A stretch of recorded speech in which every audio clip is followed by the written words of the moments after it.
स्नेहदा स्पन्दन स्नेहदा स्पन्दन।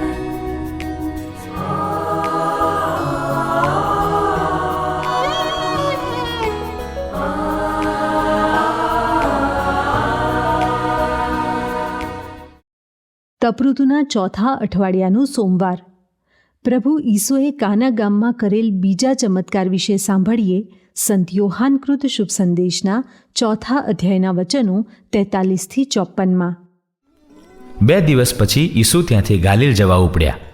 ઈસુએ પોતે ખાતરીપૂર્વક કહ્યું હતું કે કોઈ પૈગંબર પોતાના વતનમાં આદર પામતો નથી. હવે જ્યારે તેઓ ગાલિલ પહોંચ્યા ત્યારે ત્યાંના લોકોએ તેમનો સત્કાર કર્યો, કારણ યરૂશાલેમમાં તહેવાર વખતે તે લોકો પણ હાજર હતા. એટલે તે પ્રસંગે ઈસુએ જે કર્યું હતું તે બધું તેમણે જોયું હતું. પછી ઈસુ ફરીવાર ગાલિલમાં આવેલા કાના ગામે ગયા, જ્યાં તેમણે પાણીનો દ્રાક્ષાસવ બનાવી દીધો હતો. એક સરકારી અમલદારનો દીકરો કફરનહૂમમાં માંદો હતો.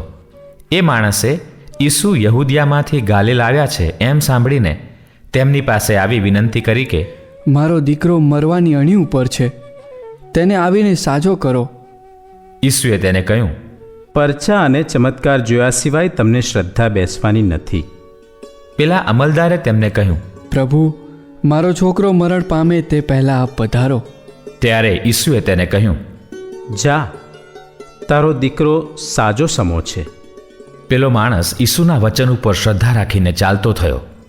તે હજી રસ્તામાં હતો ત્યાં જ તેના નોકરો તેને સામા મળ્યા અને તેમણે સમાચાર આપ્યા કે તમારો દીકરો સાજો સમો છે. એટલે તેણે તેઓને પૂછ્યું કે એને ક્યારથી સારું થવા માંડ્યું? તેઓએ કહ્યું, ગઈકાલે બપોર પછી 1 વાગે એનો તાવ ઉતરી ગયો. બાપ સમજી ગયો કે ઈસુએ એને કહ્યું હતું કે તારો દીકરો સાજો સમો છે. તે જ એ સમય હતો. આથી એની અને એના આખા કુટુંબની શ્રદ્ધા બેઠી. ઈસુએ યહૂદિયામાંથી ગાલિલ પાછા આવ્યા પછી કરેલો આ બીજો પરચો હતો. स्नेहदा स्पन्दन स्पन्दन। ઈસુ ગાલિલમાં આવેલા કાના ગામે બીજો ચમત્કાર કરે છે. પહેલો ચમત્કાર લગ્ન પ્રસંગે પાણીનો વિપુલ પ્રમાણમાં અને ઉત્તમ કોટીનો દ્રાક્ષાસવ બનાવ્યો હતો. બીજો ચમત્કાર ઈસુ કાના ગામે કરે છે, પણ એ ચમત્કારની અસર દૂર આવેલા કફરનહૂમમાં મરણ પથારીએ પડેલા દીકરામાં અનુભવવા મળે છે. ઈસુ પાસે એક પપ્પા આવ્યા છે. પપ્પા સરકારી અમલદાર છે અને કફરનહૂમથી આવ્યા છે. સરકારી અમલદાર છે માટે રોમન હશે. રોમન એટલે બિન ઇસરાયેલી. રોમન એટલે શાસક.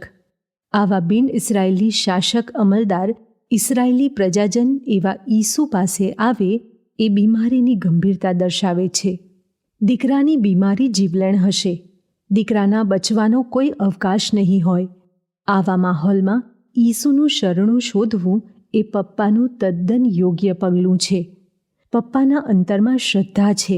તે તો ઈસુ અંતર્યામી હોવાથી જાણી ગયા છે.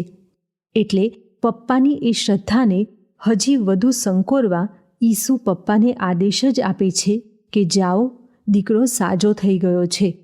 પપ્પા જે સ્થિતિમાં દીકરાને મૂકીને આવ્યા છે તે વાસ્તવિકતા છે, તેમનો અનુભવ છે.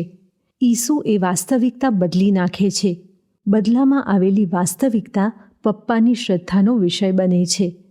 દીકરો દૂર કફરનહૂમમાં છે.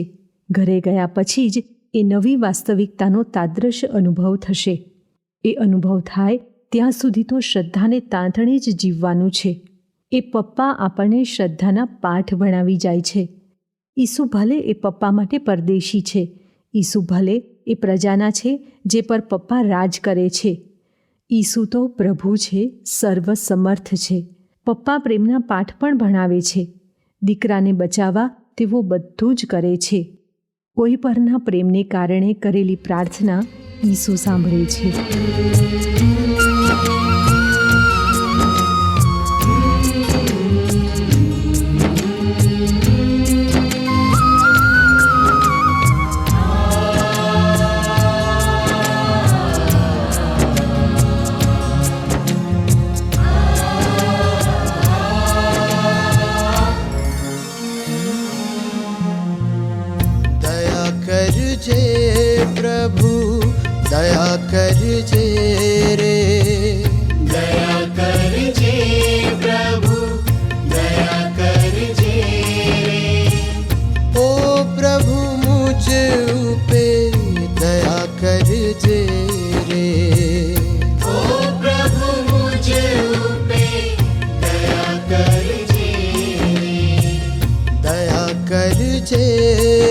પ્રભુ દયા કરજે રે, દયા કરજે પ્રભુ દયા કરજે રે, ઓ પ્રભુ મુझ ઉપે દયા કરજે રે, ઓ પ્રભુ મુझ ઉપે દયા કરજે રે, દયા કરજે.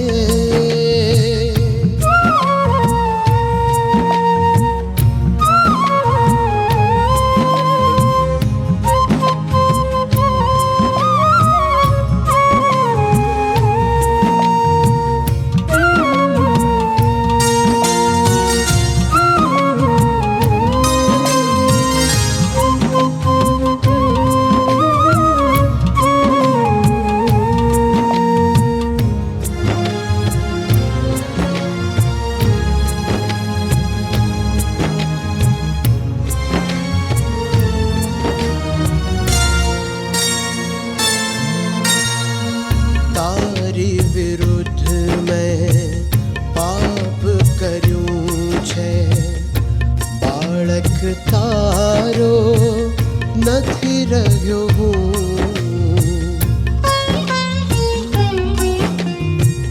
તારી વિરુદ્ધ મેં પાપ કર્યું છે, બાળક તારો નથી રહ્યો હું,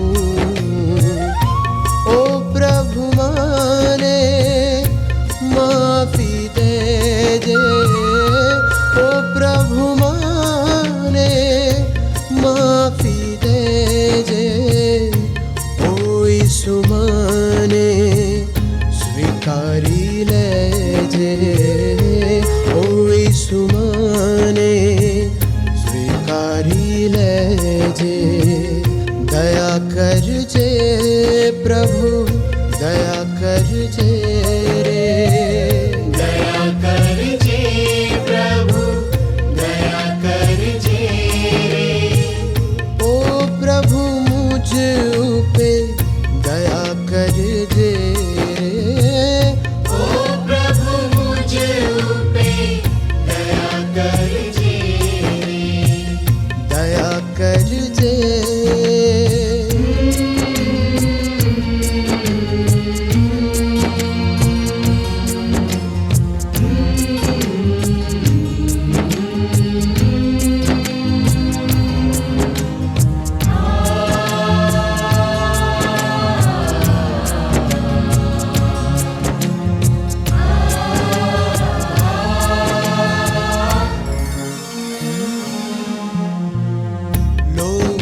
વિરુદ્ધ મેં પાપ કર્યું છે, બંધુ તેમનો નથી રહ્યો હું,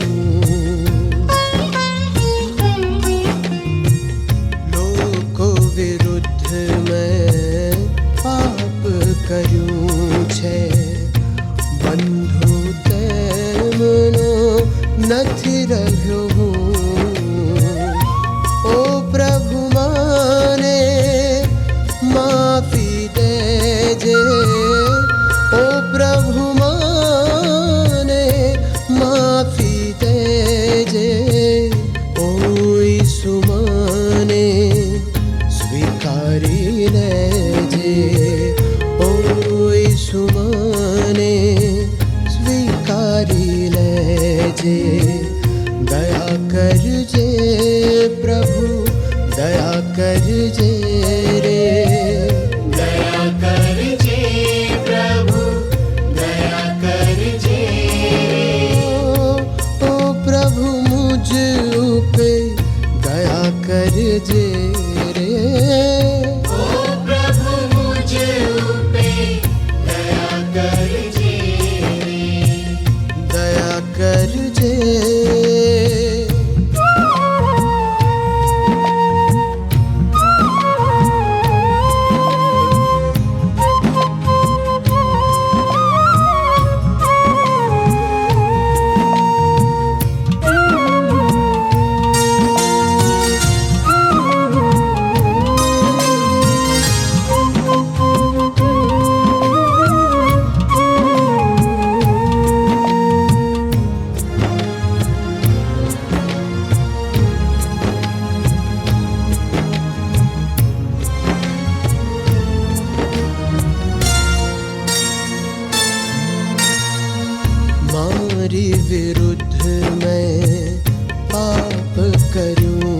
છે માનવ જેવો નથી રહ્યો હું